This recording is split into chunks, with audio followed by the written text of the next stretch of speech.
Anaesthesia. Actions. Within SA Anaesthesia, there are documentation tools called actions. These are collections of fields that facilitate your documentation of things like procedures as well as patient care details. To find the actions at the bottom, the second icon is called documentation. Click on that. And then on here, you will see different tabs. At the very bottom, you have actions. This is then further subdivided by groups. So you have airway management, start of case, and so on. I would like to document an arterial line. This can be found under procedures, and I can find the action there.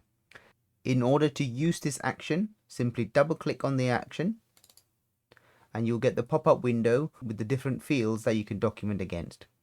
You can start documenting by clicking these fields.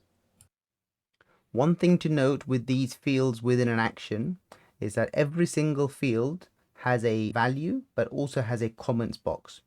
For example, so the flow switch, you can see the type is flow switch, but there is a comment box within which I can write further details. And when you do that, you'll notice that the additional text you have documented now appears next to that field.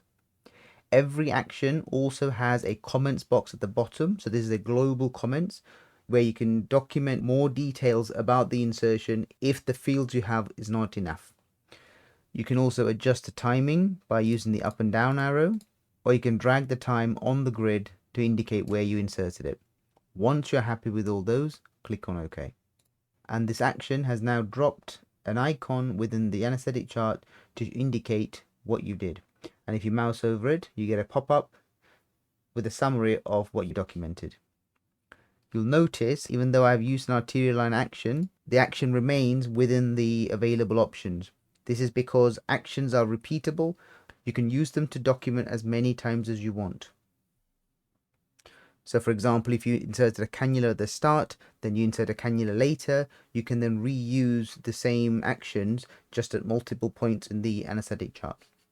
If you would like to make changes to a documented action, you can mouse over it, right click, and click on modify. And now it'll open up where you last left with the documentation, and you're then free to go ahead and make any changes as needed. Once you're happy, you can click OK.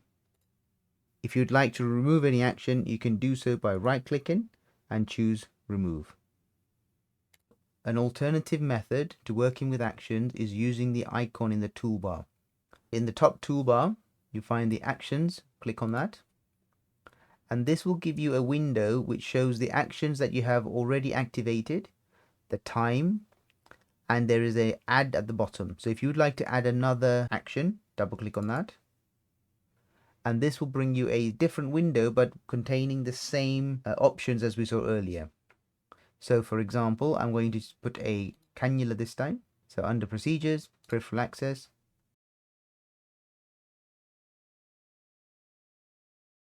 Same as before, you can make changes in terms of additional values, additional comments, adjusting the timing as required. I'm happy with all of those. I click on OK.